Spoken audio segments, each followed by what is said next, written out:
اعوذ باللہ من الشیطان الرجیم بسم اللہ الرحمن الرحیم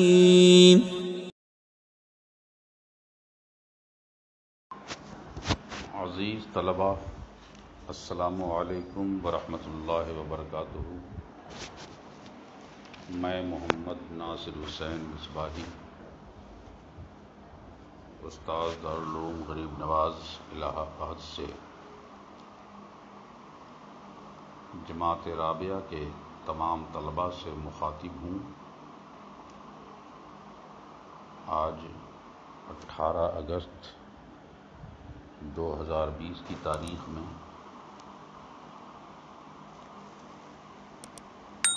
آپ کی کتاب دروس البلاغت کے نئے سبق کی شروعات کر رہا ہوں۔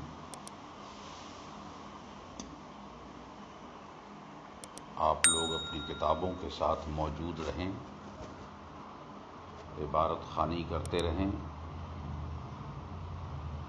اور سبق کے ترجمے، مطالب اور ما لہو ما علیہ کو بغور سماعت کریں۔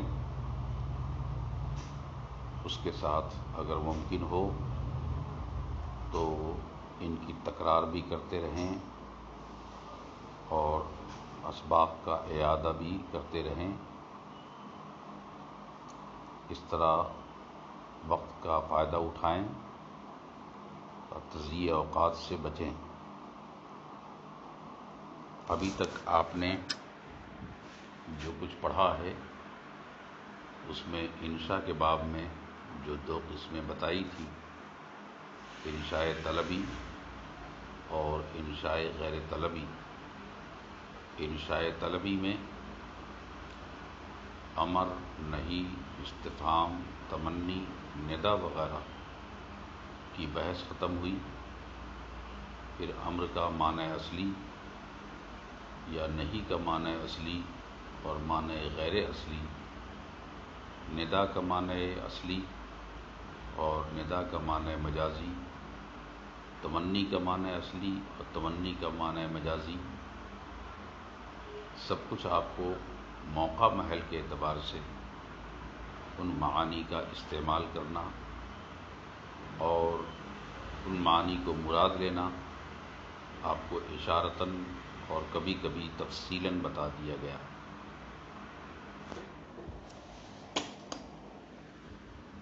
چنانچہ اب تک انشاء طلبی اور انشاء غیر طلبی کی بحث ختم ہو گئی۔ چونکہ انشاء طلبی بلاغت کے باب سے ہے اور انشاء غیر طلبی بلاغت کے باب سے نہیں ہے یا علم معانی کے باب سے نہیں ہے، اس لیے مصنف نے انشاء غیر طلبی کے اقسام اور اس کے انواع کی بحث نہیں کی ہے۔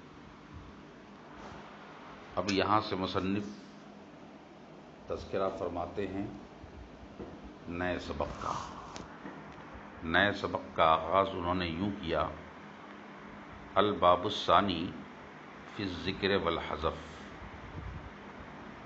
اذا ارید افادۃ السامع حکما فأی لفظ یدل علی معنی فیہ فالاصل ذکرہ وأی لفظ علم من الکلام لدلالۃ باقیہ علیہ فالاصل حذفہ، وَإِذَا تَعَارَضَ هَذَانِ الْأَصْلَانِ فَلَا يُعْدَلُ عَنْ مُقْتَضَى إِحْدَاهُمَا مُقْتَضَى الْآخَرِ إِلَّا لِدَاعٍ فَمِنَ الدَّوَاعِي الذِّكْرُ أَوْ كَمَا قَالَ۔ الباب الثانی، دوسرا باب، مبادیات کتاب یا مقصود کتاب کو اور مقصود فن کو بیان کرنے کا پہلا باب ختم کرنے کے بعد مصنف نے الباب الثانی کہہ کر دوسرے باب کا آغاز کیا ہے اور الباب، کچھ لوگ الباب کے بجائے الفصل الثانی کہہ دیتے ہیں، اور کچھ لوگ الباب الثانی کے بجائے یا الفصل الثانی کے بجائے الکتاب الثانی کہہ دیتے ہیں۔ لیکن یہاں پر مصنف نے الباب کہا ہے، یہ الباب کوئی احترازی نہیں ہے یا کوئی خاص فرق نہیں ہے، کیونکہ الکتاب کا معنی جمع کرنے کے آتے ہیں، جیسے کتبت الشیء، میں نے کسی چیز کو لکھا، یعنی جمعتہ اے جمعتہ، کتبت الشیء اے جمعت الشیء، اس کا مطلب ہوتا ہے میں نے کچھ اکٹھا کیا۔ اور باب کہتے ہیں گھر کے اس دروازے کو، جس دروازے کو اگر کھولا جائے تو گھر کے اندر جتنے بھی ساز و سامان ہوتے ہیں سب کے سب اکٹھے ملتے ہیں اور جمع ہو کر سامنے آ جاتے ہیں۔ اسی طرح فصل ایک ایسا لفظ ہے جس کے معنی ایک بحث کا گروپ یا بحث کا حصہ یا فن اور علم کا کوئی جز وہاں پر مذکور ہوتا ہے، جو بہت ساری چیزوں کا مجموعہ اور گروپ ہوتا ہے۔ تو گروپ آپ کے کتاب کے اندر بھی پایا جاتا ہے، کیونکہ بہت سی باتوں کا گروپ کتاب کے اندر جمع ہوتا ہے۔ مصنفین جو کتاب کو لکھتے ہیں تو مصنفین کتاب کو لکھنے میں بہت ساری باتوں کو جمع کرتے ہیں، بہت ساری باتوں کو اکٹھا کرتے ہیں۔ اور باب دروازے کا ہوتا ہے جو گھر کے اندر ہوتا ہے، تو گھر کے اندر بہت ساری چیزیں جمع رہتی ہیں۔ اور فصل کئی باتوں کا گروپ ہوتا ہے، تو گروپ ہر ایک کے اندر ہے، چاہے کتاب ہو، چاہے باب ہو، چاہے فصل ہو۔ تو حاصل گفتگو اور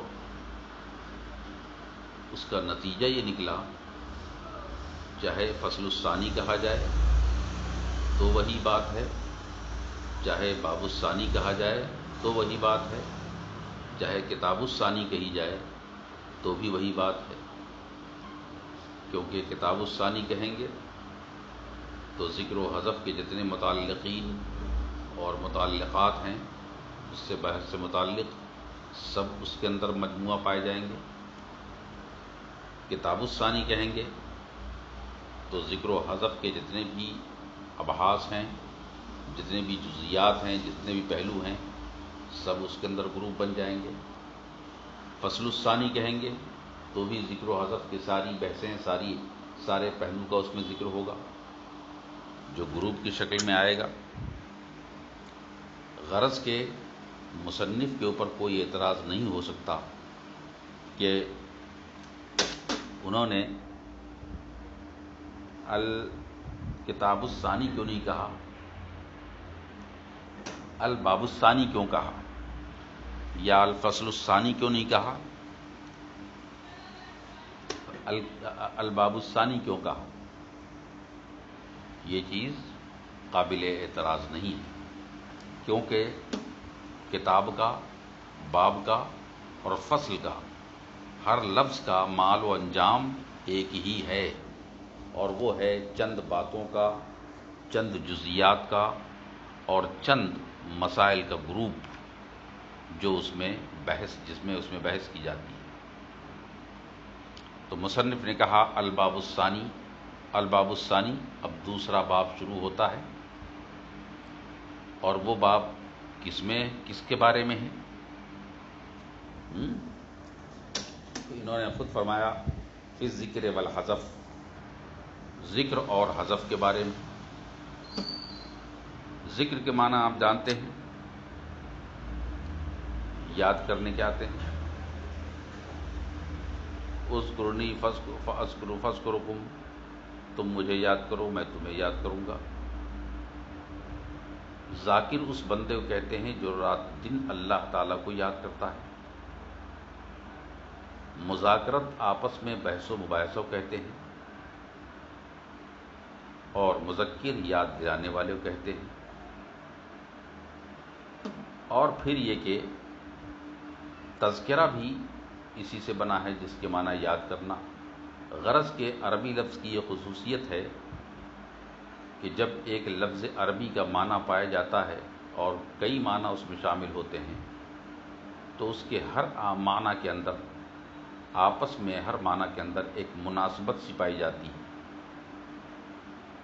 اور اس مناسبت کا خیال عربی میں کیا جاتا ہے۔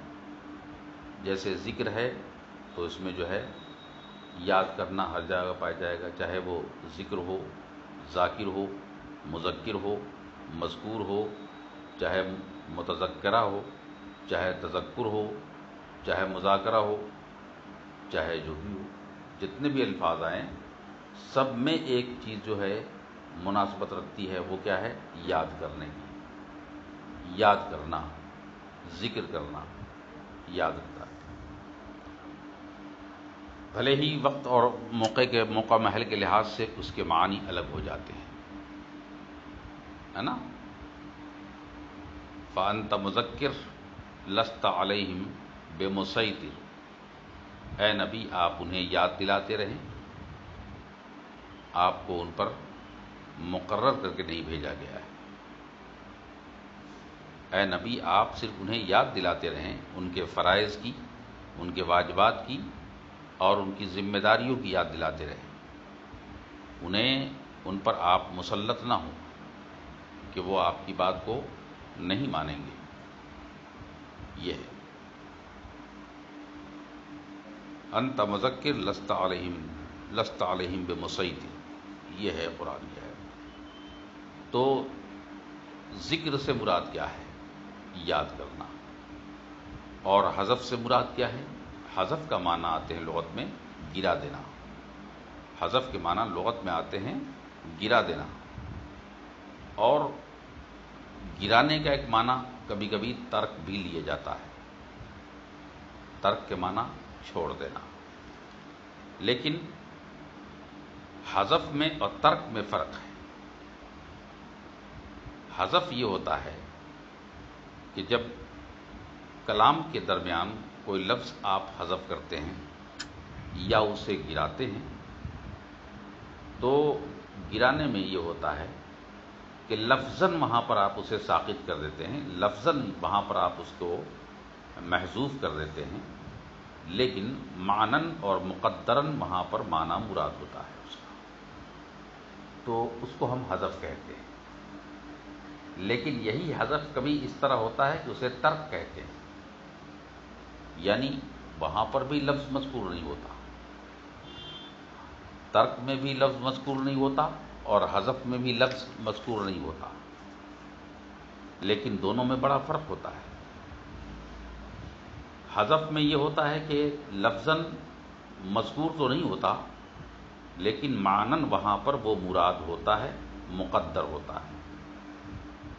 لیکن ترک میں ایسا ہوتا ہے کہ نہ تو لفظاً وہاں پہ مذکور ہوتا ہے اور نہ ہی معنن وہاں پر مذکور ہوتا ہے، نہ لفظاً وہاں پہ مذکور ہوگا نہ معنی کے اعتبار سے وہاں مراد ہوگا، یعنی پوری طرح سے وہاں پر وہ غائب اور ناپید ہوگا، وہاں پر اس کی مراد ہی نہ ہوگی۔